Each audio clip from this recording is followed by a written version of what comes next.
Good morning दोस्तों। तो पिछले क्लास में हम लोग इलेक्ट्रिक फ्लक्स के बारे में पढ़ाई किए। उसके जस्ट पीछे वाले क्लास में इलेक्ट्रिक फील्ड लाइन के बारे में पढ़ाई किए।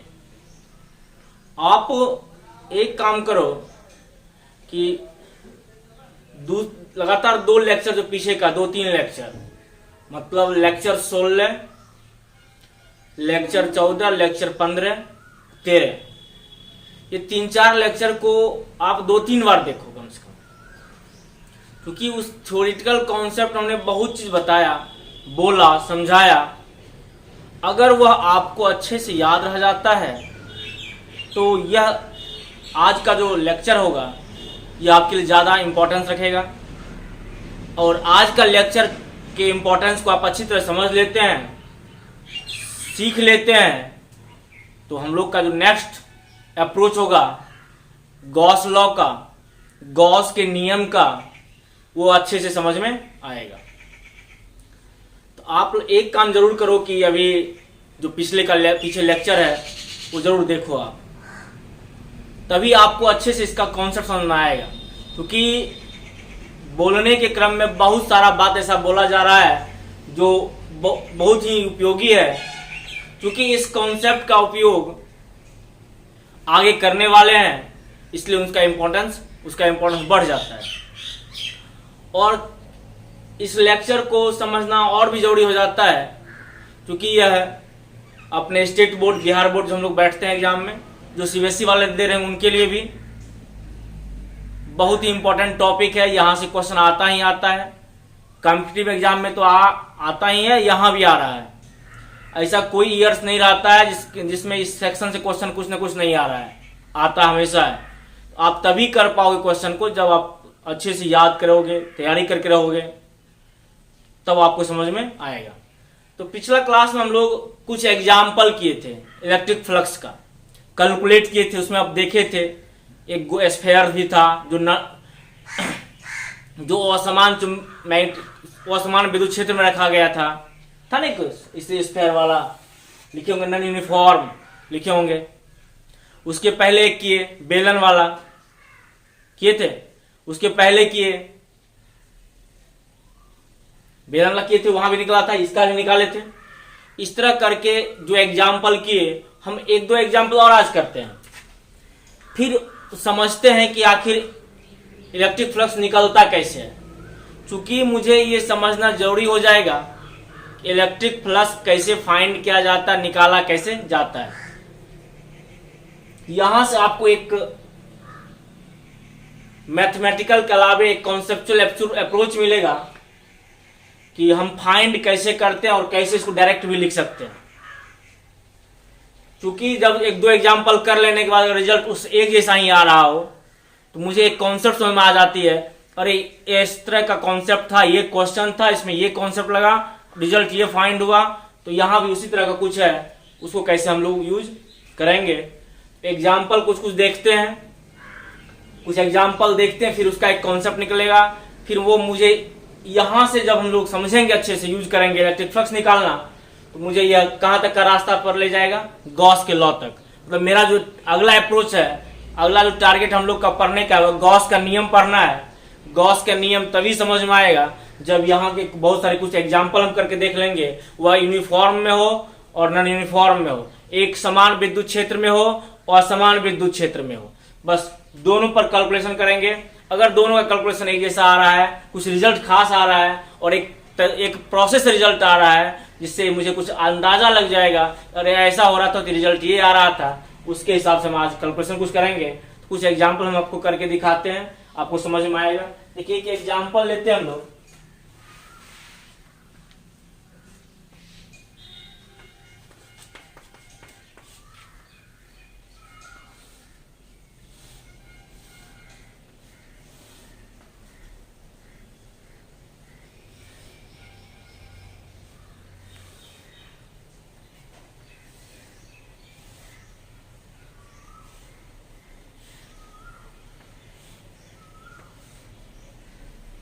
देखिए एक तरह से एक घन है, क्या है, घन है। अब घन में आप सभी जानते हैं कितना होता है, सतह, ये वाला, ये वाला, ये वाला, ये वाला, देखो काउंट कर लो। मान लो एक तरह से रूम है, ये रूम कहीं देख लो, एक ऊपर एक नीचे, 2 हुआ। अच्छा, एक इस साइड दीवार 4, एक सामने दीवार एक पीछे दीवार, कितना हुआ 6। क्या यही घन में होता है क्या? गिन लो, काउंट कर लो। एक ऊपर वाला पार्ट ये रहा, देखो एक दिखा रहे हैं, एक पार्ट ये रहा आपका,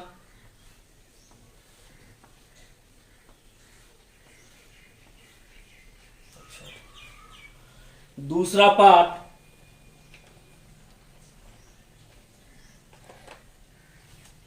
ये रहा। एकदम 3D टाइप का फिगर बना रहे हैं जो आपको एकदम समझ में आ जाए अच्छे से, कहीं कोई कंफ्यूजन नहीं हो। तीसरा पार्ट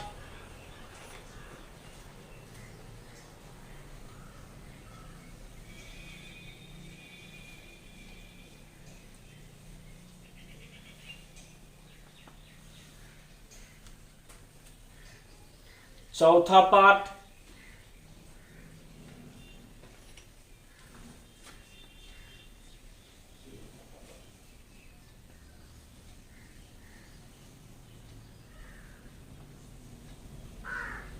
किस किस पार्ट को लिया गया? देखिए ऊपर का लिया, नीचे का लिया, ऊपर का एक पार्ट लिए ये वाला, नीचे का एक पार्ट लिए ये वाला, इधर का एक पार्ट लिए इस साइड का, एक इधर का लिए 4। अब किधर बचा? बैक वाला। तो बैक वाला भी दिखा देते हैं आपको, एकदम घबराना नहीं है, सब दिख रहा है। एक पार्ट अपना ये रहा,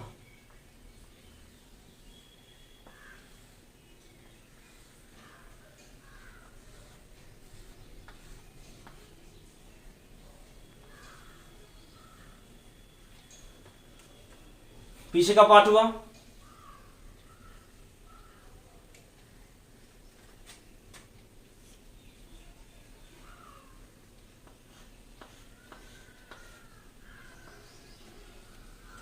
छठा पार्ट ये रहा आपका।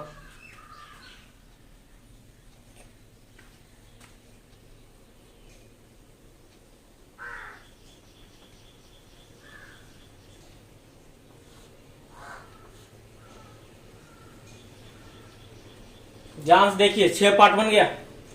पहला ये जो पिंक कलर का दिखा है ऊपर, सेकंड वाला ये येलो वाला, थर्ड वाला ये व्हाइट वाला, फोर्थ वाला ये ग्रीन वाला, 5 वाला ये पीला वाला, 6 वाला ये बैंगनी वाला। ऐसे आप भी जानते हैं इसको, इसमें कोई कंफ्यूजन होने की बात नहीं है। बाकी और चीज से करके दिखाते हैं, क्योंकि आपको जब तक अंडरस्टैंडिंग नहीं आएगा क्वेश्चन का तब तक आपसे निकलना बहुत टफ हो जाएगा। तो ये रहा, इसी तरह हम तो होता है ना, एक हिस्सा ऊपर का, दूसरा हिस्सा इसके नीचे का, तीसरा इधर का हिस्सा, चौथा इधर का, पांचवा इधर का, छठा बिहाइंड वाला। इस तरह मेरी तरफ जो है 6 हिस्सा होता है ना। अब 6 हिस्सा का देखिए परपेंडिकुलर दिखाते हैं। इसके ऊपर हम लोग क्या पढ़े हैं कल एरिया वेक्टर के बारे में पढ़े कि क्लोज सरफेस एक ऐसा सरफेस है, क्लोज सरफेस का परपेंडिकुलर बाहर की ओर, परपेंडिकुलर बाहर की ओर, परपेंडिकुलर बाहर की ओर, परपेंडिकुलर बाहर की ओर, परपेंडिकुलर बाहर की ओर, परपेंडिकुलर बाहर की ओर। क्या पढ़े हैं ऐसा? हाँ सही है। जब ऐसा हम लोग पढ़ाई किए हैं तो यहां भी क्या होगा? परपेंडिकुलर होगा। इसमें होगा क्या? इसमें क्वेश्चन कह रहा है,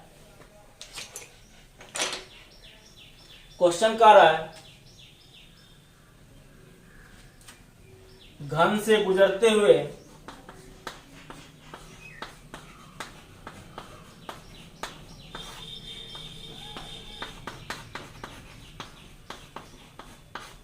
कुल विद्युत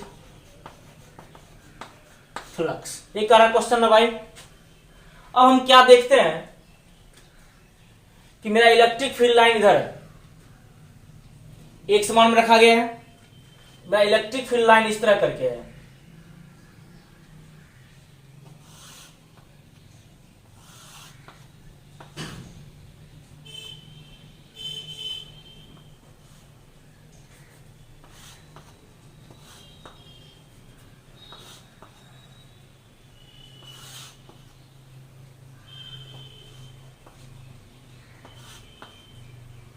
ये इलेक्ट्रिक फील्ड लाइन है,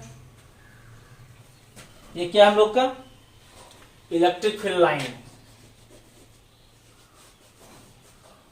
सही। अब हम क्या देखते हैं कि यहां हम लोग जब दिखाएंगे एरिया वेक्टर, फ्लक्स के लिए क्या चाहिए मुझे याद कीजिए, फ्लक्स के लिए क्या चाहिए, एरिया वेक्टर चाहिए और इलेक्ट्रिक फील्ड लाइन चाहिए, दो चीज चाहिए ना। हाँ, इसका किधर होगा डायरेक्शन, परपेंडिकुलर, यहां ऐसे निकलेगा क्या, यहां से कैसे निकलेगा, ऐसे निकलेगा क्या, यहां से ऐसे निकलेगा क्या, यहां से ऐसे निकलेगा क्या, यहां से ऐसे निकलेगा क्या, फ्रंट सरफेस से इससे ऐसे आएगा क्या, बाहर आएगा। अब इसमें एक चीज देखते हैं हम लोग कि इलेक्ट्रिक फील्ड विद्युत क्षेत्र तो इधर है, एरिया वेक्टर किधर है, ऊपर है। अब हम लोग एक चीज गौर करते हैं कि ये और ये इस तरह करके हो गया ना, ऐसे हो गया कुछ,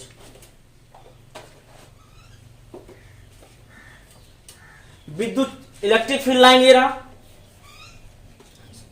सॉरी एक समान विद्युत क्षेत्र ये रहा, और हम लोग एरिया जो ड्रॉ कर रहे हैं ऐसे ड्रॉ कर रहे हैं एरिया, तो क्या इस पर क्या परपेंडिकुलर हो रहा है, 90 बन रहा है, देखो देखो ऐसे, या ऐसे रहा, इसके ऊपर ऐसे रखना है, क्या 90 का एंगल बन रहा है, देखो अच्छे से समझ अच्छे से आ जाए, इसके ऊपर ऐसे रख रहे हैं, क्या 90 का एंगल बन रहा है, वही है इलेक्ट्रिक फील्ड। यहाँ क्या है, यहाँ इलेक्ट्रिक फील्ड ऐसे है और इस पर इस सतह पर ऐसे रखे हैं, एंगल कितना बना दोनों के बीच 90। हम लोग कल क्या जान रहे थे, तीन चीज जरूरत होता है इलेक्ट्रिक फ्लक्स क्रॉस ज्ञात करने के लिए, पहला इलेक्ट्रिक फील्ड, दूसरा एरिया वेक्टर और तीसरा दोनों के बीच का एंगल।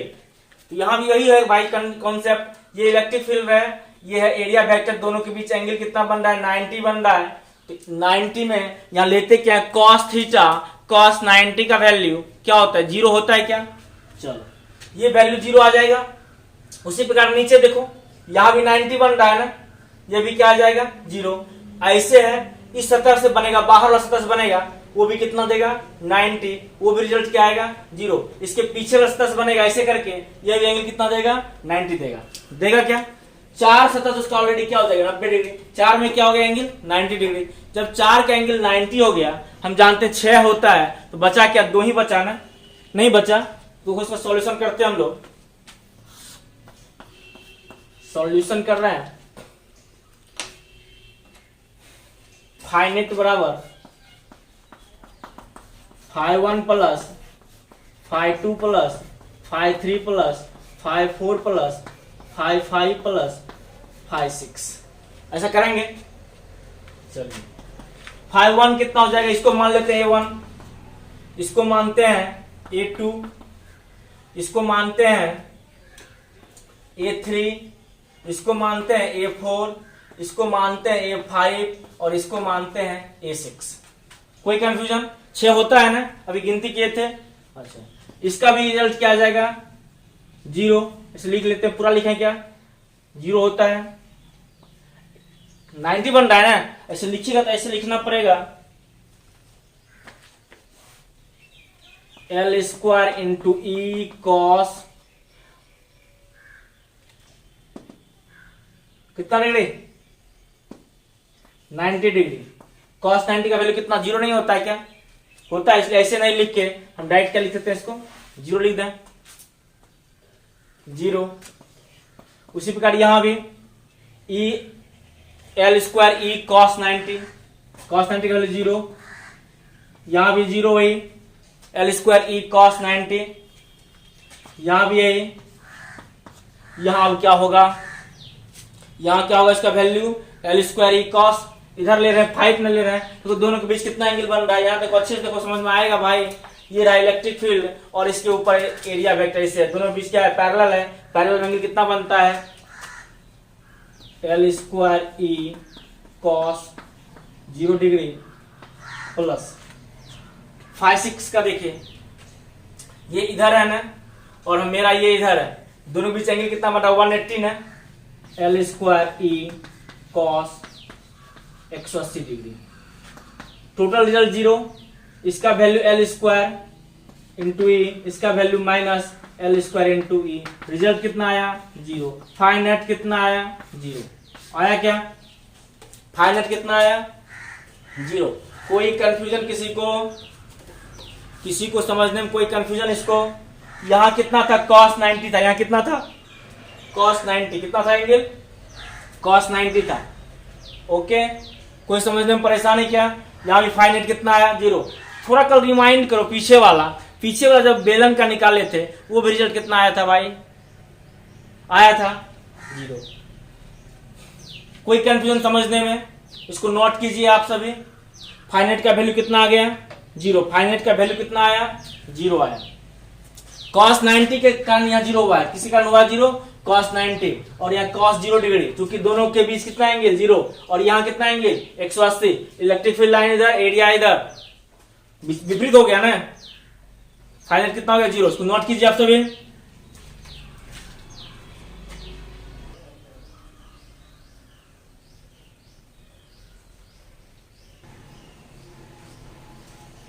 देखिए अब पीछे का एग्जांपल देखें, उसी का आधार ये भी एग्जांपल है। यहाँ भी एक सिलेंडर लिया गया है, क्या लिया गया है सिलेंडर लिया गया है। अब सिलेंडर से क्या होता है, एक समान इलेक्ट्रिक फील्ड, ये क्या है इलेक्ट्रिक फील्ड, ये भी क्या है इलेक्ट्रिक फील्ड। एक समान इलेक्ट्रिक फील्ड इसको रखा गया है, इसका भी फ्लक्स कितना आ जाएगा 0। क्या कल ऐसा आया था रिजल्ट? अभी जस्ट इसका प्रीवियस जो क्वेश्चन की इसके जस्ट पहले वाला जो स्लाइड देखा उसमें भी इसका रिजल्ट कितना लाया 0। अभी जस्ट घर निकाले है ना, इसका रिजल्ट कितना लाया 0 लाया। इससे क्या पता चला, ये गोला है, गोला का भी क्या हुआ 0 होगा। इससे मुझे क्या पता चला, इससे मुझे एक बात समझ में आया कि जितने भी वो एक समान हो या असमान हो, यूनिफॉर्म ना यूनिफॉर्म दोनों में रख के दिखाया जाएगा आपको, कि जितने भी इलेक्ट्रिक फील्ड में क्लोज सरफेस को रखा गया क्लोज सरफेस को, इसका फ्लक्स क्या है 0। मुझे यहाँ एक बात समझ में आ गया कि इसमें से जितने लाइन इंटर करता है, तो यहाँ इंटर लाइन कर रहा है, और उतने लाइन क्या कर रहा है एग्जिस्ट कर रहा है। जितना आ रहा है उतने बाहर जा रहा है, जितना आया उतने बाहर गया, जितना आया उतने बाहर गया। तो आने के टाइम जो फ्लक्स होगा वो निगेटिव होगा, और जाने के टाइम जो फ्लक्स होगा वो पॉजिटिव होगा। दोनों मिलकर नेट क्या कर देगा 0 कर देगा। क्या आया बात समझ, कुछ बात समझ में आया? फिर सुनो क्या बोलूं। क्लोज सरफेस में आने के टाइम जो भी इलेक्ट्रिक फ्लक्स होगा वो होगा निगेटिव, और जब बाहर निकले वो क्या हो जाएगा पॉजिटिव हो जाएगा। तो आने से नेगेटिव, बाहर से पॉजिटिव, टोटल कितना हो गया 0 हुआ ना। टोटल कितना 0 हुआ, इसलिए फ्लक्स कितना हो रहा है 0। इसका मतलब अगर क्लोज सरफेस है तो उसके आकार और आकृति पर निर्भर नहीं करता है। बस ये ध्यान रखना है कि उतना प्रोसेस ना जाने के बाद ने एक प्रोसेस समझ में आया, अरे ऐसा कंडीशन होता है तो ये होता है कि जो भी इलेक्ट्रिक फ्लक्स आता है, जो इंटर करता है लाइन वहां निगेटिव, जो एग्जिट करता है वहां क्या होता है पॉजिटिव। आया बात समझ में? दो बातें ध्यान रखना।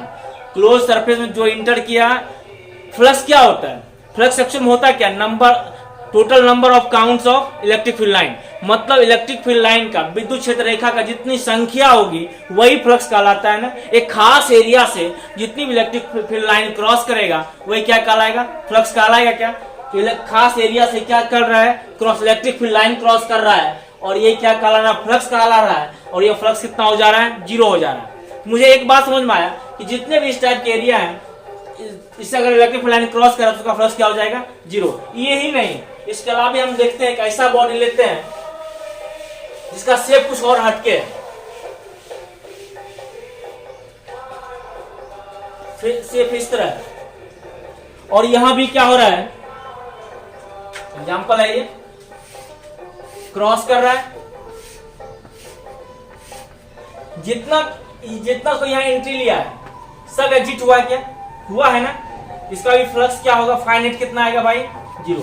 फाइनाइट कितना आ जाएगा इसका 0। क्योंकि अभी हमने 2-3 एग्जांपल करके देखा कि इंटर करते समय नेगेटिव, बाहर आते समय क्या हो जाएगा पॉजिटिव हो जाएगा, इसलिए इसका फ्लक्स क्या हो जाएगा 0। कोई कंफ्यूजन यहाँ तक नहीं है। इसलिए आप बार बार सुनो, लेक्चर को ध्यान में देखो, तभी आपको ये बातें समझ में आएगी, अन्यथा समझ में नहीं आएगा कैसे हो जा रहा है। अभी इसके पीछे हमने किया, इसके पिछले लेक्चर में भी किया था एग्जाम्पल, आज भी घर वाला किया, फिर उसके बाद एग्जाम्पल 2-3 किया लिखा। यहां से क्या पता चला कि अगर यूनिफॉर्म है, ये कैसा फील्ड है, यूनिफॉर्म फील्ड है। आपको यूनिफॉर्म भी करके दिखाते हैं। जितना इतने ध्यान रखना कि जितना इंटर होता है उतने क्या होता है एग्जिट होता है, आने वाला नेगेटिव जाने वाला positive, total flux net flux क्या हो रहा है 0 हो रहा है। अंडरस्टैंड, नोट करो इसको।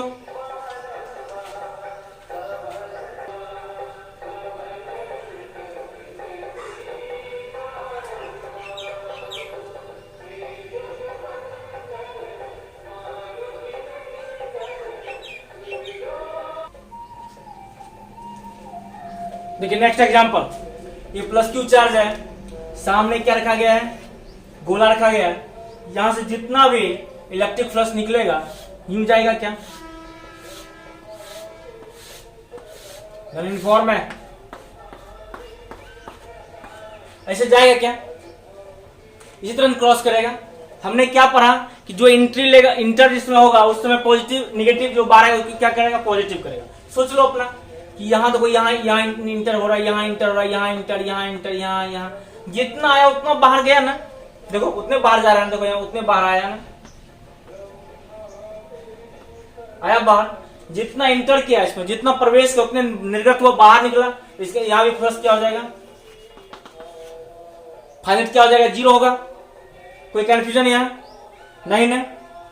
अगला एग्जांपल को देखते हैं, एक सिलेंडर लेते हैं, यहाँ प्लस क्यू चार्ज रखते हैं, सामने एक सिलेंडर रखते हैं, नीचे देखो इसको नोट करो, आप नोट करो।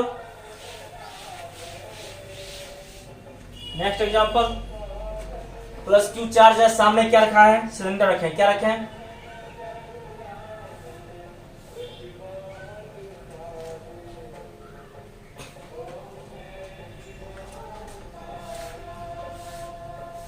क्लोज सरफेस है क्या। अब यहां से क्या निकलेगा, इलेक्ट्रिक फील्ड लाइन निकलेगा,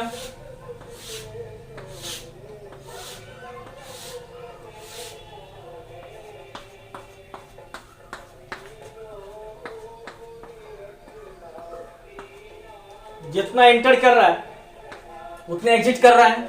यहां भी फाइनाइट क्या हो जाएगा भाई, यहां भी फाइनाइट क्या हो जाएगा, 0।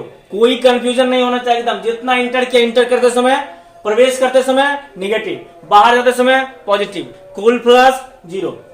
आया समझ, बगल में लिखे हुए थे, आया समझ में, ये पॉइंट चार्ज रखे थे। अब एक एग्जांपल करते हैं, गोला के अंदर पॉइंट चार्ज रखे, तो कल हम लोग बनाए थे क्वेश्चन को, नोट कीजिए इसको, क्योंकि एग्जाम्पल अधिकतम इसलिए किया जा रहा है कि आपको एक अंडरस्टैंडिंग आ जाए कॉन्सेप्ट को लेके, अरे कैसे कॉन्सेप्ट में कैसे यूज होता है, क्या रिजल्ट एक्चुअल में आ रहा है। अगला देख रहे हैं, एक गोला का है, ये गोला है, इसके बीच में हमने रख दिया, किसको रखा, प्लस क्यू चार्ज रखा। कोई कंफ्यूजन यहां होने वाला नहीं है। अब देखिए प्लस क्यू से क्या निकले, सब बाहर निकले। हम लोग क्या पढ़े, इलेक्ट्रिक फील्ड लाइन के प्रॉपर्टी क्या पढ़े, इसलिए आपको बोला गया भाई साहब कि आप पिछले लेक्चर को जब तक ना देखें, जब तक याद ना कर लें अच्छे से, तब तक आगे का चीज आपको समझ में आसानी से नहीं आएगा। ये प्लस क्यू चार्ज रखा गया है, अब इस प्लस क्यू चार्ज से कहां निकलेगा, बाहर निकलेगा, हम जानते हैं ओरिजिनेट होता है, इधर निकलेगा, इधर निकलेगा, चारों तरफ निकलेगा, क्या इस तरह निकलेगा। इसको हम क्या कहते हैं, इसको बोलते हैं इलेक्ट्रिक फील्ड, बोलते हैं क्या। अब यहां क्या करते हैं, मुझे फ्लक्स के लिए क्या क्या चाहिए, पूर्ण रूप से फिर सुनिए, फ्लक्स के लिए क्या क्या चाहिए, 3 चीजें चाहिए ना। पहला इलेक्ट्रिक फील्ड, दूसरा एरिया वेक्टर, तीसरा एंगल।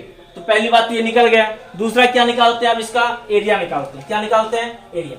तब यहां अगर हम स्मॉल कट करते हैं, इसका एरिया वेक्टर भी इधर होगा, होगा क्या। यहां भी अगर स्मॉल कट करते हैं, इसका एरिया वेक्टर इधर होगा क्या, क्या ऐसा होगा, होगा ना। अब हम लोग क्या पढ़ रहे हैं, फार्मूला क्या पढ़ रहे हैं, यहां जब स्मॉल एरिया कट करेंगे तो मेरा डी फाई निकलेगा, निकलेगा। डी फाई क्या होता है, फार्मूला फ्लक्स का होता क्या है, E into area, electric field into area. E क्या है, इलेक्ट्रिक फील्ड इंटू डॉट क्या होगा, डी ए होगा क्या, ई डॉट डी ए। कोई कंफ्यूजन नहीं होगा। यहां क्या है, वेक्टर का साइन लगा दिए। अच्छा, ई का वैल्यू निकाले हुए हैं, ई का वैल्यू निकला होगा ना हम लोग का, कितना होता है भाई, फॉर्मूला होता है Q by 4 pi epsilon naught are square, q by 4 pi epsilon naught are square, सा निकाले हुए हैं। इसका हो जाएगा q by 4 pi epsilon naught are square into D A. D A को क्या कर लेंगे, इंटीग्रेट, डी ए को क्या कर लेंगे, इंटीग्रेट करेंगे। तो इसको डॉट तोड़ लेते हैं तो ज्यादा आसान रहेगा काम करने में। एक स्टेप और लिख लेते हैं, क्या,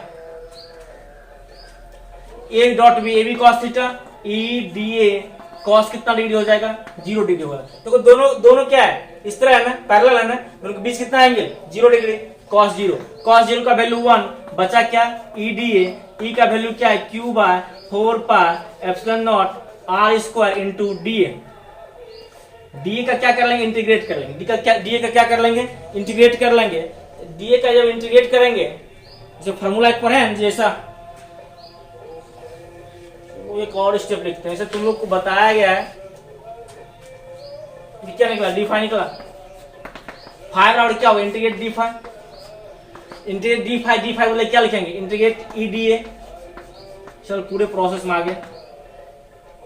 ई का वैल्यू कितना है, Q by 4 pi epsilon naught are square into D A. क्या ये कॉमन टर्म में बाहर आएगा, Q by 4 pi epsilon naught R into integration D A होगा, Q by 4 pi epsilon naught are square. D A का integration करेंगे, ए area, और गोला का एरिया क्या होता है, 4 पाई आर स्क्वायर। गोला का एरिया क्या होता है, 4 पाई आर स्क्वायर। देखो कटता है यहां से, क्या 4 पाई आर स्क्वायर कट गया। यहां से फाई का वैल्यू क्या आया भाई, इधर लिखे हुए फाई आया क्यू बाय एप्सिलॉन नॉट। देखो यहां से एक रिजल्ट लाया, यहां से एक रिजल्ट लाए, कल भी आया था ये ना, आज भी लाया। यहां से रिजल्ट क्या लाया, देखो प्रोसेस कल के तरह सेम है। डी फाइव और ई डॉट डी ए, इसको लिख सकते हैं E D A cos theta. Cos theta का सम कितना डिग्री, 0 डिग्री होता है ना। डी फाइव और E D A, D five हमने क्या करा, इंटीग्रेट किया, क्योंकि आज स्मॉल फ्लक्स था। टोटल फ्लक्स जब निकालेंगे उसको क्या करते हैं, इंटीग्रेट। जब छोटा को जोड़ जोड़ के बड़ा करते हैं तो इंटीग्रेशन होता है। इंटीग्रेट किए फाइव और integration D five. Integration D five बदले क्या है, डी फाइव का रिजल्ट कितना है, ये है रिजल्ट ना। डी फाइव बदले ई डी ए लिख दिए, इंटीग्रेशन कर लिए। अब ई का वैल्यू क्या होता है, Q by 4 pi are square into D A. इसको बाहर कर लिए, टोटल टर्म क्या है, कांस्टेंट, ये बाहर हो गया। एरिया का इंटीग्रेट किए। अब हम जानते हैं टोटल एरिया क्या होता है, गोला का 4 pi are square. 4 pi are square हो गया, क्या पाई कट गया, आर स्क्वायर कट गया। अरे डी ए का इंटीग्रेशन ए होगा, और ए का फॉर्मूला होता है क्या, हाँ एक स्टेप कटा हुआ है, five Q by epsilon naught, q by epsilon not. इससे क्या पता चल रहा है कि इसके अंदर जो चार्ज होता है वो चार्ज, इसके अंदर जो चार्ज होता है वो चार्ज, इसके अंदर, फिर सुनो अच्छे से, ये चीज बात ध्यान सुनना। इसके अंदर जो चार्ज होता है वो चार्ज, इसके पहले चार्ज हमने रखा नहीं था। इसके पहले जो कैलकुलेशन किए गोला का, उसमें चार्ज रखा हुआ नहीं था। अब चार्ज रखा, कैसा चार्ज रखा, यहाँ चार्ज है प्लस, कैसा चार्ज है प्लस चार्ज रख दिए, बटे क्या आया result, epsilon not. Epsilon not इसको कहते हैं परमिटिविटी ऑफ वैक्यूम। वैक्यूम का है ना ये, निर्वात का विद्युतशीलता, Q by epsilon naught. Plus में रिजल्ट आया क्यू बाय एप्सिलॉन नॉट। ऐसा नहीं होगा कि माइनस के लिए नहीं होता, माइनस के लिए भी लागू होता है। आपको अगला एग्जांपल में दिखाते हैं, पहले प्लस वाला समझ लो अच्छे से। रिजल्ट में फाइनल क्या आया, एप्सिलॉन नॉट। उसको त्रिज्या से कोई मतलब नहीं है, उसको शेप से कोई मतलब नहीं है, त्रिज्या से कोई मतलब नहीं है। किसी भी शेप का रे, किसी भी त्रिज्या का रे, त्रिज्या और उसके शेप से कोई मतलब नहीं है उसको। सिर्फ ये मतलब है अंदर जो चार्ज है उस चार्ज में एप्सिलॉन नॉट से भाग दे दिया जाए, वो फ्लक्स हो जाएगा। कुछ बात समझ में आया। इतना एग्जाम्पल करने के बाद एक बात यही समझ में आई कि अगर इसके अंदर गोला सिर्फ गोला है, इसके अंदर कोई आवेश नहीं है, तो उसका फ्लक्स क्या होता है, जीरो होता है। उसका फ्लक्स क्या होता है, जीरो होता है। यदि गोला है, इसके अंदर हमने एक चार्ज रख दिया था, इसके अंदर एक चार्ज रखा, क्यू चार्ज रखा, तो इसका फ्लक्स क्या हुआ आया, Q by epsilon naught. Q by क्या है, एप्सिलॉन नॉट। इसको त्रिज्या से कोई मतलब नहीं है, तो त्रिज्या पर डिपेंड नहीं करता है। आ गया समझ में भाई साहब, कोई कंफ्यूजन? अभी एक करके दिखाते हैं, निगेटिव वाला भी करके दिखाते हैं। आप घबराएं एकदम नहीं, आपको निगेटिव वाला भी करके दिखाया जा रहा है। पहले यहाँ से आप नोट करें, आपको निगेटिव वाला भी करके दिखाया जा रहा है। देखिए करते हैं हम लोग निगेटिव वाला।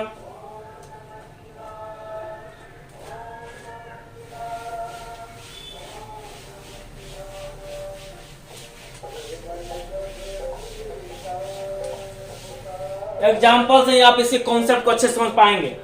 अगला एग्जाम्पल है, ये गोला है और यहाँ हमने कैसा चार्ज रखा भाई, माइनस क्यू चार्ज रखा ना। कोई कंफ्यूजन यहाँ तक नहीं ना? अब आप ही बताओ, minus Q charge, electric field line तो बाहर होगा, इलेक्ट्रिक फील्ड लाइन बाहर होगा बाहर, माइनस चार्ज है। क्या पढ़ाई किया है इलेक्ट्रिक फील्ड लाइन के बारे में, क्या पढ़ा है कि निगेटिव चार्ज के कारण इलेक्ट्रिक फील्ड क्या होता है, वहां के टर्मिनेट होती है, वहां के अंदर प्रवेश करती है। यहाँ बाहर नहीं होके इलेक्ट्रिक फील्ड भाई साहब सब कहाँ हो जाएगा, अंदर की ओर।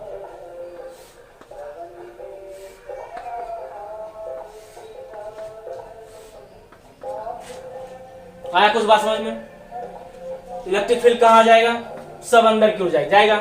हम लोग क्या पढ़े हैं कि पॉजिटिव आवेश से इलेक्ट्रिक फील्ड लाइन ऑरिजिनेट होती है और नेगेटिव चार्ज पर इलेक्ट्रिक फील्ड लाइन टर्मिनेट होती है।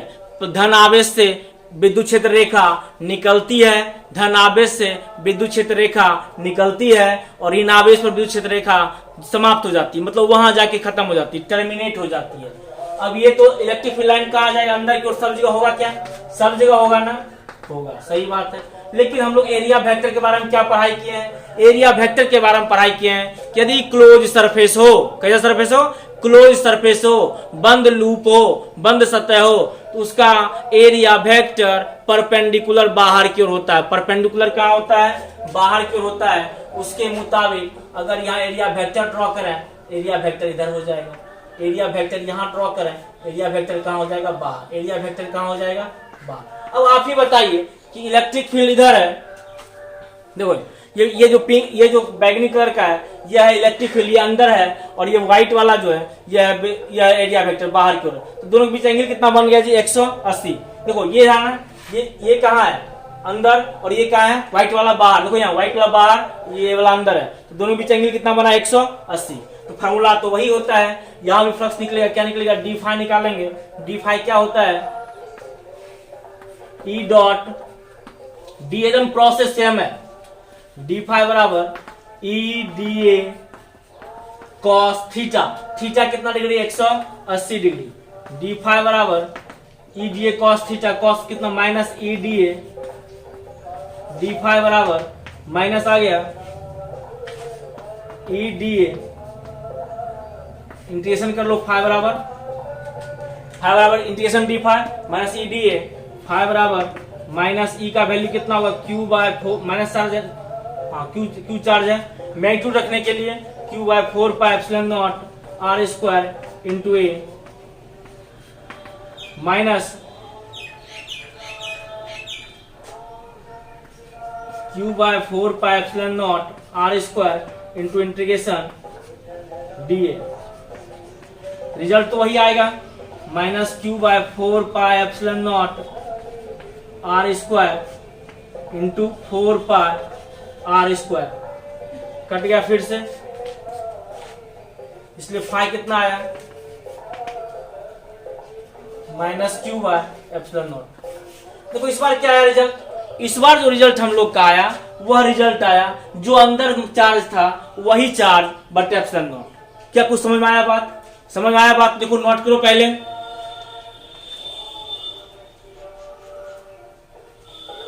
समझ में आया बात? इसमें क्या समझे हम लोग कि जो चार्ज हमने अंदर रखा, जो चार्ज में हमने, अब अगर चार्ज नहीं था तो जीरो होता था। इसके पहले एग्जांपल में प्लस क्यू रखे तो प्लस क्यू बटे एप्सिलॉन नॉट आया, यहाँ क्या रखे? माइनस क्यू, तो माइनस क्यू क्या आया? एप्सिलॉन नॉट आया। तो जो चार्ज अंदर रखेंगे उसको एप्सिलॉन नॉट से भाग दे देंगे, वही मुझे क्या देगा? Net flux. क्या देगा? Net flux. यहां तक कोई कंफ्यूजन होने के बाद नहीं है, कोई कंफ्यूजन नहीं है। इतने तक नहीं कहा गॉस। गॉस ने क्या करा? अब लोग यहां से गॉस के अप्रोच कैसे लेते हैं, बहुत जबरदस्त कॉन्सेप्ट है यहाँ, इसको अच्छे से समझो। गॉस ने क्या करा? ये तो चार्ज क्या था? जो पहले कोई चार्ज नहीं था तो क्या रिजल्ट आ रहा था? Plus zero. अब ने क्या हमने रखा? चार्ज। पहले क्यू रखा प्लस क्यू, तो प्लस क्यू बटे एप्सिलॉन नॉट आया। अब माइनस रखा तो माइनस क्यू बटे एप्सिलॉन नॉट आया। मतलब गॉस ने यहां से क्या किया? गॉस ने एक कॉन्सेप्ट दिया कि क्लोज सरफेस के इनसाइड में जो चार्ज होगा, क्लोज सरफेस के अंदर में जो आवेश होगा, उस आवेश में एप्सिलॉन नॉट से अगर हम डिवाइड कर देते हैं तो वो मुझे क्या देगा? फ्लक्स देगा। बिना झंझट परेशानी के, उतने प्रोसेस में जाने के अलावे डायरेक्ट हम एक कॉन्सेप्ट पर आ गए कि अगर इनसाइड में, मतलब ये गोला है, इसके अंदर जो चार्ज होगा उसमें अगर एप्सिलॉन नॉट से भाग देंगे तो मुझे क्या देगा? फ्लक्स देगा। हम और करके देखते हैं, एग्जांपल में देखते हैं, पहले आप इसको नोट कीजिए।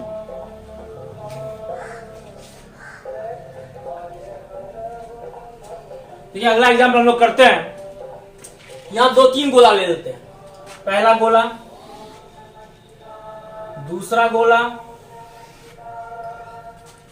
और तीसरा गोला, और मर्जी तो और ले सकता, कोई फर्क पड़ने वाला नहीं है। यहां हमने अंदर में क्या रखा? प्लस क्यू चार्ज रखा। क्या रखा? प्लस क्यू चार्ज रखा।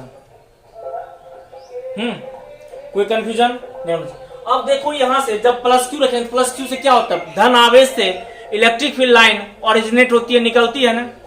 चलो हम लोग निकालते हैं यहाँ से, ऐसे निकलेगा, ऐसे निकलेगा, ऐसे निकलेगा, ऐसे निकलेगा, चारों तरफ निकलेगा क्या,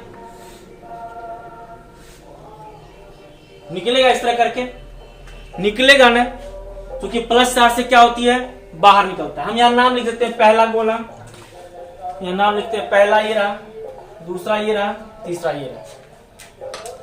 अब इलेक्ट्रिक फील्ड लाइन जब बाहर निकल रही है, अब ये मेरा कॉन्सेप्ट क्या है कि अंदर जितना भी चार्ज रहे उसमें सिर्फ क्या करना है, एप्सिलॉन नॉट से भाग दे देना है। तो तुम स्वाभाविक सोचो भाई कि जो पहला गोला से अगर कितना 1 2 3 4 5 6 7 लाइन निकला है, तो दूसरा गोला से कितने निकला है ना। देखो पहला से कितना निकला है, 1 2 3 4 5 6 7 8 निकला है।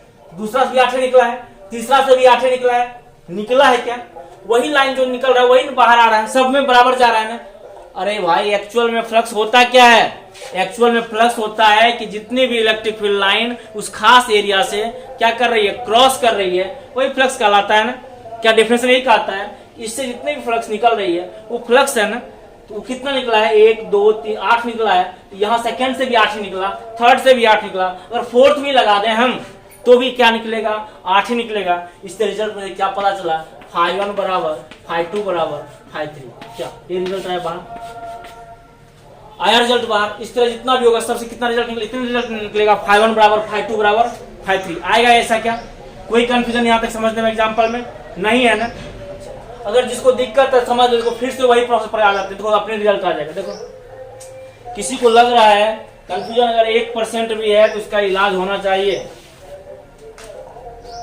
ऐसा हम लिखे हैं यहाँ φ1 बराबर φ2 बराबर φ3। चलिए हम लोग का रिजल्ट है, देख लेते हैं बार करके, एक का निकालते हैं, सबका समझ में अपने आ जाएगा। तो φ बराबर क्या आएगा, integration q/4 pi epsilon not r square into D आएगा। क्या सही लिखे हैं, φ बराबर q/4 pi epsilon not r square into 4 पाई। अरे एक स्टेप बढ़ा दिया यहाँ, अरे इंटीग्रेशन डी होगा,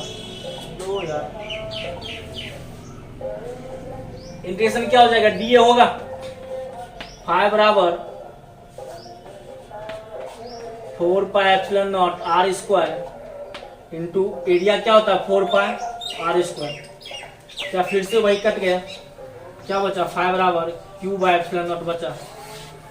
क्या जब φ1 के लिए इतना आएगा, φ2 के लिए इतने आएगा, φ3 के लिए इतने आएगा, क्या दोनों सब बराबर आपस में नहीं होगा। अगर चौथा भी गोला बना दे तो क्या फर्क पड़ने वाला, कोई फर्क पड़ेगा रिजल्ट पर, नहीं पड़ेगा ना। समझ में आया बात, अब तो नोट कर लो, कीजिए नोट इसको आप लोग।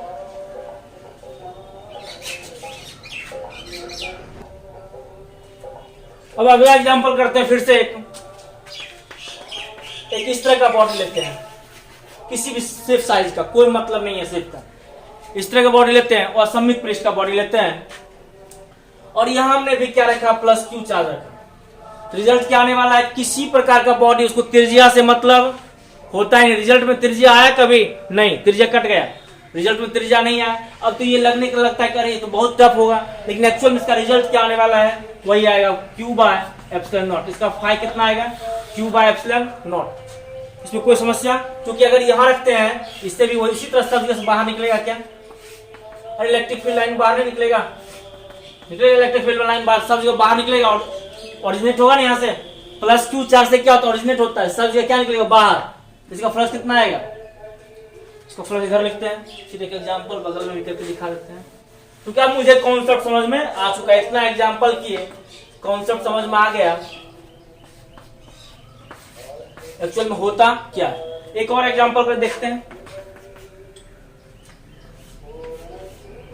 सब क्या लेंगे हम, क्या ले रहे हैं, क्लोज सरफेस क्या ले रहे हैं,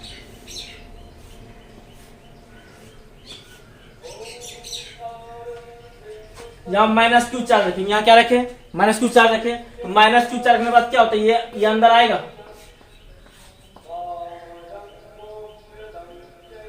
सब अंदर की ओर आएगा इलेक्ट्रिक फील्ड लाइन। यहाँ क्या आएगा, फ्लक्स यहाँ क्या आ जाएगा,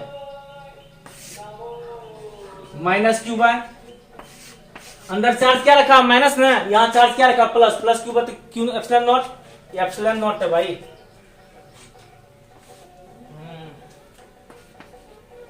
यहाँ पे क्या है? Epsilon not.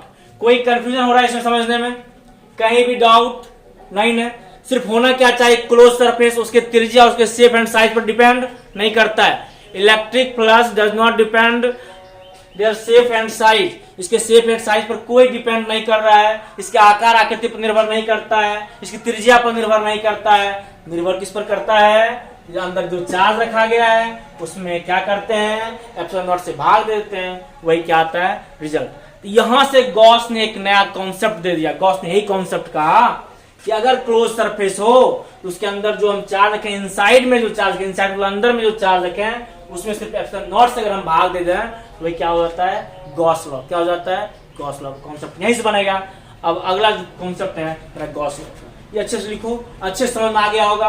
आप यहां तक लेक्चर को, आज तक के लेक्चर को, जो मेरा 17 लेक्चर होगा ना, 17वां, इस लेक्चर में आप कम से कम 13, 14, 15, 16 4 लेक्चर को भाई साहब बहुत अच्छे से ध्यान से देखो, सुनो, 3 बार 4 बार सुनो, याद करो, लिखो।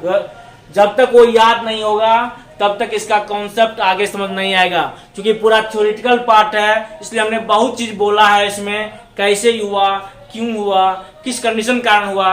अगर आप ये सारे चीज को याद नहीं करेंगे तो फिर आप अच्छे से अपना डील नहीं कर पाएंगे, क्वेश्चन को समझ नहीं आएगा, अंडरस्टैंडिंग नहीं आएगा। अब यहां से हम क्या पढ़ेंगे?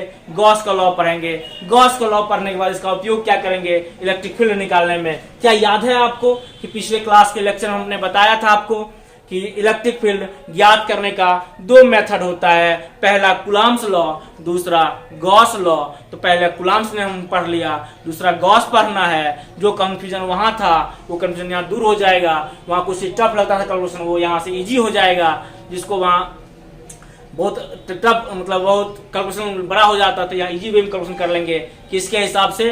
गॉस के हिसाब से। यहाँ से हम किसका अप्रोच लेने जा रहे हैं? अब हम लोग गॉस को पढ़ने जा रहे हैं। थोड़ा अच्छे से समझिए, नोट कीजिए पहले। यहां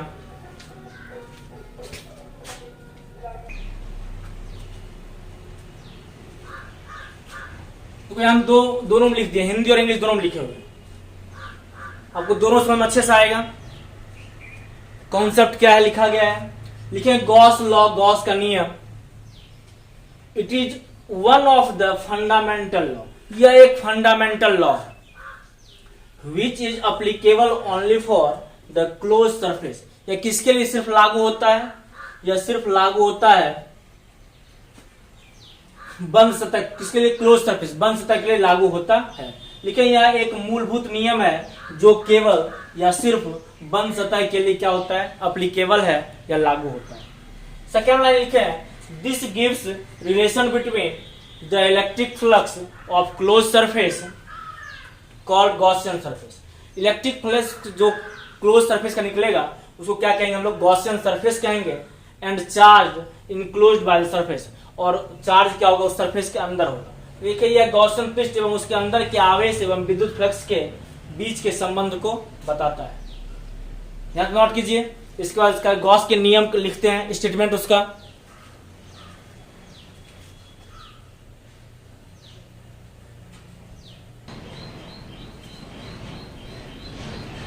देखिए अब लिखे हुए हैं statement of Gauss law. Gauss law के नियम का क्या कथन है वो लिखा गया है। अंग्रेजी और हिंदी दोनों लिखे हैं। आप जितने हैं सभी हिंदी याद कीजिएगा। और यह क्वेश्चन लॉन्ग इंपॉर्टेंट है अपने बिहार बोर्ड के लिए। यह क्वेश्चन इंपॉर्टेंट है बिहार बोर्ड के लिए। आप सभी हिंदी याद करेंगे। इंग्लिश लिख दिए हैं, जिनको जरूरत लगे कि इंग्लिश भी हो है तो लिख लीजिए, ना तो हिंदी अपना है। हाँ, हिंदी पढ़ना जरूरी होता है। ऐसे भी कहा गया है कि अंग्रेजी का पहला अक्षर ए एप्पल, सेब खिला के स्टार्ट करता है, एप्पल खिला के, और जेड जेब्रा जानवर बना के छोड़ता है। उसी प्रकार अपना हिंदी और ज्ञान से स्टार्ट होता है, ज्ञानी बना के छोड़ता है। इसलिए आप लोग हिंदी में पढ़ें, टेंशन नहीं लीजिए। हिंदी लिखा गया है आपको लॉजिकली, यहाँ देखिए लिखे इसमें the total electric flux through any close surface. The total electric flux through any close surface, कुल विद्युत फ्लक्स जो क्रॉस कर रहा है, किससे क्रॉस कर रहा है भाई? Close surface, is equal to 1/ε0 times, इतना गुनावार बराबर होता है the net charge enclosed by the surface. उस सरफेस के अंदर जो आवेश होता है वो 1/ε0 के गुणनफल के बराबर होता है। कौन? Total electric flux. टोटल मतलब क्या होता है? कुल। इंटीग्रेशन हिंदी लिखे हैं, किसी बंद सतह से गुजरते हुए कुल विद्युत फ्लक्स। हम याद करें ना बाबू, किसी बंद सतह से गुजरते हुए कुल विद्युत फ्लक्स सतह के अंदर कुल आवेश एवं 1/ε0 के गुणनफल के बराबर होता है। याद रहा क्या? क्या बोले? फिर से सुनो, हिंदी याद करना बहुत जरूरी है, यही पढ़ना, यही लिखना आपको एग्जाम में। किसी बंद सतह से गुजरते हुए कुल विद्युत फ्लक्स सतह के अंदर कुल आवेश एवं 1/ε0 के गुणनफल के बराबर होता है। किसी बंद सतह से गुजरते हुए कुल विद्युत फ्लक्स सतह के अंदर कुल आवेश एवं 1/ε0 के गुणनफल के बराबर होता है।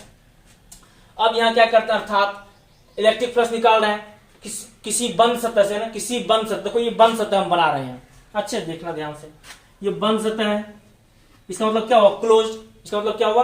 Close surface. कैसा सरफेस हो गया? Closed surface. किसी बंद सतह, इसे लिखना ये सब नहीं है, आपको इंडिकेट कर करके हम इसे दिखा दे रहे हैं समझाने के लिए। किसी बंद सतह से गुजरते हुए कुल, इंटीग्रेशन मतलब क्या होता है? कुल। इंटीग्रेशन मतलब क्या होता है? कुल। तो ये लिखा है ना, ऐसे बंद सतह दे दिए हैं, ऐसे इंटीग्रेशन कर दिए। किसी बंद सतह से गुजरते हुए कुल विद्युत फ्लक्स डी फाई, ऐसे इंडिकेट करेंगे, फाई ही आएगा, इंटीग्रेशन ही है। सिर्फ ये सर्किल इसलिए दिखाया गया, ये बता रहा है कि क्लोज लूप का इंटीग्रेशन कर रहे हैं। किसका कर रहे हैं? क्लोज लूप का, बंद लूप का, बंद सतह का हम क्या कर रहे हैं? इंटीग्रेशन कर रहे हैं। इंटीग्रेशन मतलब होता है टोटल या कुल। वही बोले, किसी बंद सतह से गुजरते हुए कुल विद्युत फ्लक्स सतह के अंदर आवेश, अंदर मतलब इन मतलब अंदर, इन मतलब अंदर, सतह के अंदर आवेश, क्यू मतलब क्या होता है? आवेश एवं ε0 के गुणनफल के बराबर होता है। याद रहा क्या? वही लिखा है ना, इंटीग्रेशन क्लोज लूप का डी फाई और क्यू इन बटा ε0। इसको लिख सकते हैं फाई और क्यू इन बाय ε0। इसको फिर से बोल के लिख के दिखाते हैं आपको कैसे। अगर मुझे ये फार्मूला याद रहेगा तो डेफिनेशन याद कर लेंगे, डेफिनेशन याद रहेगा तो फार्मूला बना लेंगे। फिर से इसको लिखते हैं ऊपर और दिखाते हैं आपको, अच्छे से याद हो जाए, कोई कंफ्यूजन आपको नहीं रहेगा यहाँ याद करने में। एक से एक टेक्निक है याद करने का, देखो कैसे याद किया जाता है।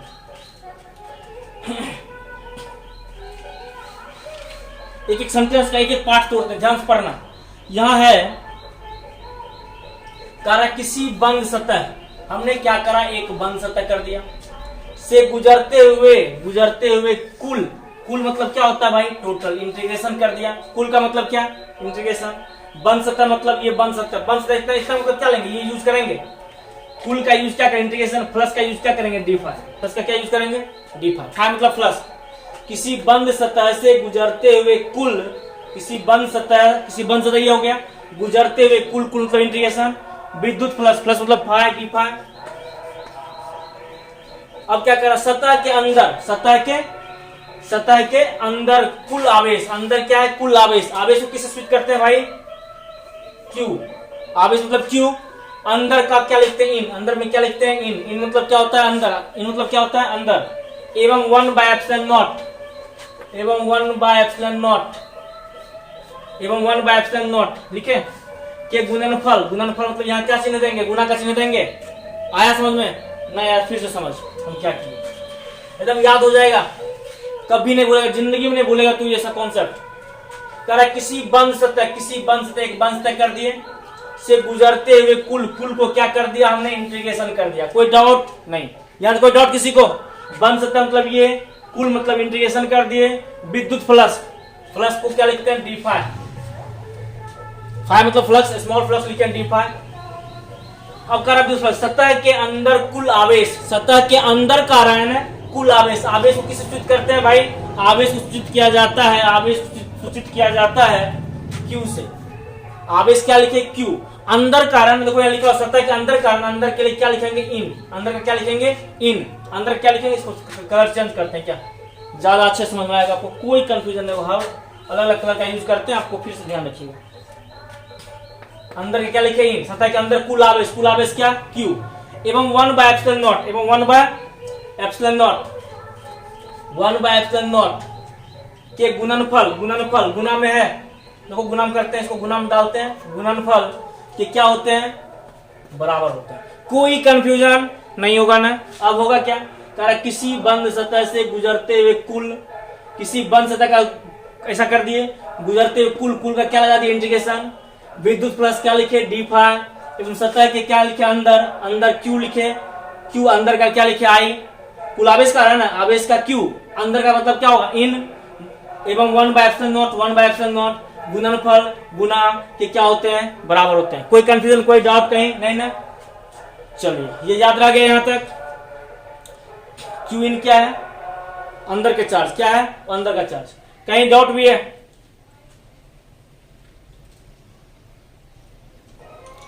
और यहाँ चार्ज हमेशा क्या लिया जाएगा, कंसिडर किया जाएगा प्लस प्लस माइनस में। हम लोग देखे थे एग्जांपल में, अगर प्लस चार्ज रख रहे थे तो बाहर रिजल्ट भी क्या आ रहा था, जैसे गोला में क्या रखे थे, प्लस क्यू रखे थे, रिजल्ट भी आया था Q/ε0, माइनस क्यू रखे थे रिजल्ट आया माइनस Q/ε0।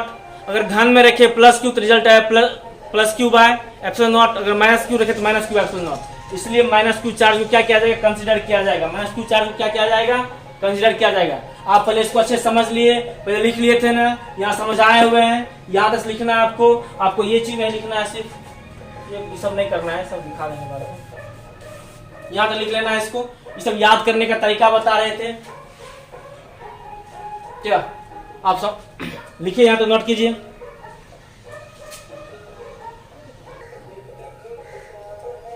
देखिए हम लोग यहाँ क्या किए, लिखे यहाँ जो लिखा गया है आपको कि क्यू इनसाइड, क्या लिखा गया, क्यू इनसाइड, इन तो अंदर, इसलिए लिखा गया ऐसा चीज क्योंकि हम लोग इतना एग्जाम्पल के सबसे एक मुझे कॉन्सेप्ट समझ आया कि या अंदर में जो चार्ज लेते हैं उसका जो चिन्ह होता है वो चार्ज वो रिजल्ट में आता है। ठीक है, इनसाइड अंदर का आवेश क्यू इन, हम लोग क्या करें, हम लोग सतह के अंदर के आवेश के चिन्ह को अवश्य मानेंगे। वही अंग्रेजी में we must have to consider the sign of charge inside the surface, हम लिखे हैं we must have to consider, हम लोग अवश्य इस बात को कंसीडर करेंगे the sign of charge, charge का आवेश का साइन क्या है, किसमें, इनसाइड द सरफेस, सरफेस के अंदर क्या है। ओके, नोट कर लीजिए इसको, इसको नोट कीजिए।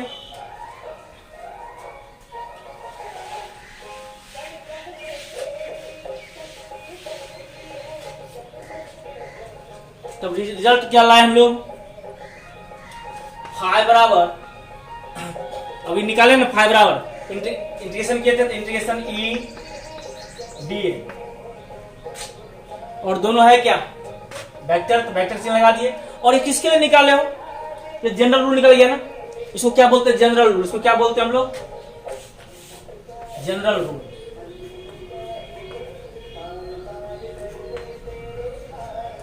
कैसा रूल निकल गया, जनरल रूल। इसको हम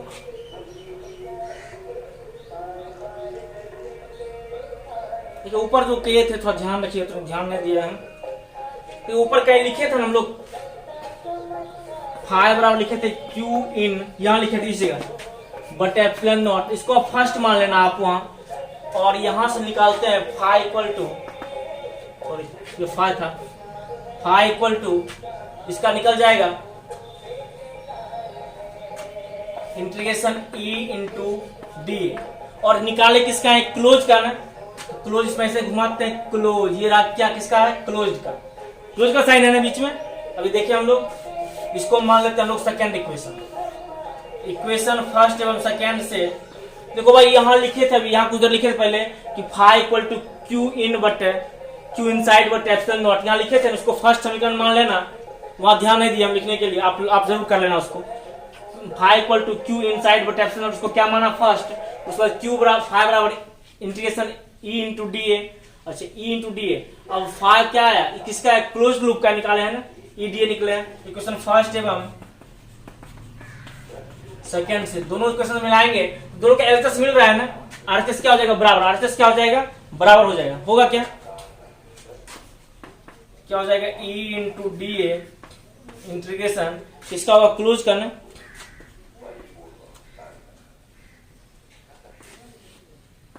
बराबर Q in by epsilon not.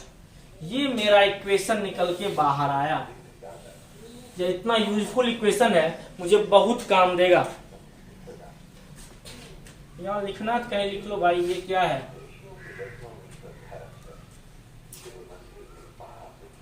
बंद सतह की, किसके लिए ना, बंद सतह फर्स्ट और सेकेंड से निकाले तो जो इसका और इसका फर्स्ट का एलएचएस सेकेंड का एलएचएस दोनों मैच कर रहा है, इसको सेकंड ऐसे कर देते हैं।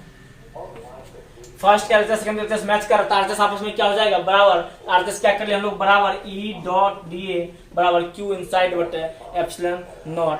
और यही है गॉस का नियम। क्या है ये? Gauss law. ये क्या हो गया आपका? गॉस लॉ हो गया। कोई कंफ्यूजन यहां तक नहीं होना चाहिए, कोई कंफ्यूजन नहीं होना चाहिए। इसका प्रूफ आगे कर देते हैं, आगे प्रूफ कर देंगे, टेंशन मत लो। लेकिन आज ये गॉस का स्टेटमेंट था, स्टेटमेंट के साथ जो रिजल्ट लिखना था वो रिजल्ट ला के रख दिए यहाँ।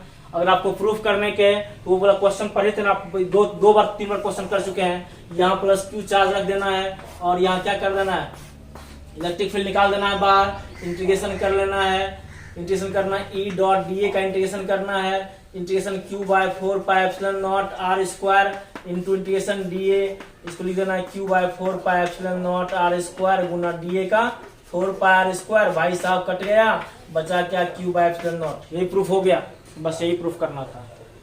तो इससे स्टेटमेंट से गॉस ने ही लिख दिया ना कि जो अंदर जो आवेश रहेगा उससे क्या होगा पता चल जाएगा।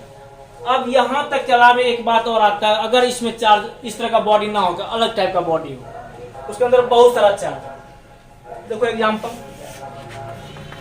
फिर से बॉडी इस तरह का आकार है, इसमें रखा गया है प्लस Q1, एक चार्ज यहां रखा गया प्लस Q2, एक चार्ज यहां रखा गया माइनस Q3 रखा गया क्या। अब इससे कह रहा है कि नेट फ्लक्स कितना होगा। अंदर तो बहुत चार्ज रखा गया, एक चार्ज बाहर भी रख देते हैं, थोड़ा क्वेश्चन को और अच्छा बनाते हैं। Q4 को हम बाहर रख दिए। तो पहली बात, अगर मुझे नेट फ्लक्स चाहिए, कुल फ्लक्स चाहिए, तो मुझे चलना किसके हिसाब से पड़ेगा? गॉस के हिसाब से। गॉस ने क्या कहा कि जब जो क्लोज सरफेस रहेगा, क्लोज सरफेस से जितना क्रॉस करेगा सिर्फ वही फ्लक्स कहलाएगा ना, क्लोज से सरफेस के बाहर की कोई बात नहीं कहा। तो यहाँ भी आवेश किसकी बात कहा? अंदर के आवेश की बात कहा ना, अंदर से बाहर की बात नहीं कहा। बाहर में कुछ भी आवेश रहेगा उससे मुझे कोई फर्क पड़ने वाला नहीं है। कहां से फर्क पड़ेगा? अंदर के आवेश से फर्क पड़ेगा। इस एग्जांपल में अंदर में कितना आवेश रखा गया है? 3 आवेश, 1 2 3। एक आवेश कहां रखा गया है? बाहर रखा गया है। इसलिए इसका नेट फ्लक्स क्या लिखेंगे भाई साहब? फाइन नेट क्या लिखेंगे? प्लस जो भी चार्ज अंदर होगा सभी चार्ज को जोड़ लेंगे और एप्सिलॉन नॉट से क्या कर देंगे? भाग देंगे। अभी तक मैं 25 बार बोल चुके हैं हम ये बात, आप इस बात को ध्यान दीजिए भाई कि जो भी चार्ज अंदर में रहेगा उस चार्ज को क्या कर लेंगे? जोड़ लेंगे। इसको जोड़ो प्लस क्यू, साइन क्या लिखे तभी जस्ट प्लस साइन कंसिडर किया जाएगा। Q1 plus Q2 minus Q3 bye epsilon not. यही तो रिजल्ट आ गया। बाहर के चार्ज से मुझे कोई मतलब भी नहीं था। ये क्या है? रिजल्ट आ गया, हो गया फ्लक्स। आगे समझ में? आज का वीडियो का लेंथ भी थोड़ा बड़ा हो गया। अब अगले वीडियो में इसको प्रूफ कर देंगे, फिर इसका एप्लीकेशन पढ़ेंगे जो बहुत ही यूजफुल है। हम लोग वहां निकालेंगे, सिलेंडर का निकालेंगे, गोला का निकालेंगे, खोखला गोला का निकालेंगे, सॉलिड स्फीयर का निकालेंगे, बेलन का निकालेंगे, इनफाइनाइट शीट का निकालेंगे। ढेर सारा एप्लीकेशन पढ़ेंगे। अगर सारे एप्लीकेशन को हमको पढ़ के जाना है, मेरा बिहार बोर्ड में एक क्वेश्चन पक्का आ जाएगा। आपके लॉन्ग के लिए एकदम ध्यान रखना, इस सेक्शन से एक क्वेश्चन बिहार बोर्ड में फिक्स रहता है। एक क्वेश्चन इलेक्ट्रोस्टैट से एक क्वेश्चन लॉन्ग रहेगा ही रहेगा। वह क्वेश्चन की संख्या एक पक्का है, लॉन्ग क्वेश्चन। आप इसको नोट करो। आज तक के लिए यहीं तक। इसको फिर समझ दो क्या हम बोले, अंदर जो भी चार्ज है उससे मुझे मतलब नहीं है। बाहर चार्ज जो भी है, बाहर के चार्ज को कंसीडर नहीं किया जाता है, बाहर के चार्ज को छोड़ दिया जाता है। सिर्फ किसके चार्ज को लिया जाता है? अंदर के चार्ज को लिया जाता है। जब अंदर में चार्ज हमने क्या देखा? प्लस क्यू माइनस क्यू है। सारे चार्ज को हमने क्या किया? जो रखा एक्सप्लेनर से क्या कर दिया? भाग दे दिया। वही मुझे क्या दिया? फ्लक्स दिया। फ्लक्स के बारे में पता पहले से एकदम एक बात ध्यान रखो हमेशा कि फ्लक्स जो है, फ्लक्स फिर सुनो, फ्लक्स जो है वह बंद सतह पर निर्भर करता है। किस पर निर्भर करता है? बंद सतह पर निर्भर करता है। बाहर के आवेश उसको कोई मतलब नहीं है। बाहर के आवेश उसको कोई मतलब नहीं है। और क्या बात है? दूसरी बात कि वह त्रिज्या पर निर्भर नहीं करता है। तीसरी बात, वह शेप एंड साइज पर निर्भर नहीं करता है। किसी प्रकार का है कोई फर्क नहीं पड़ता। वहां गोला था तो भी फर्क नहीं पड़ा, या इस टाइप का बॉडी है अजीब टाइप का, इससे भी कोई फर्क पड़ने वाला नहीं है। रिजल्ट वही आएगा। बाकी इसका कुछ पॉइंट है जो प्रूफ करेंगे जब गॉस का लॉ, उसके बाद 2-3 पॉइंट और नोट करके लिख देंगे, अच्छे से आपको समझ में आ जाएगा। बाकी आज का कॉन्सेप्ट है ये याद रखिए, जितना बार 3 बार 4 बार आप इस लेक्चर को लगातार 3 लेक्चर को आप 3 से 4 बार देखिए, पूरे एक एक चीज याद हो जाएगा, बहुत इसमें बोला गया है। धन्यवाद दोस्तों, आज तक क्लास यहीं तक है।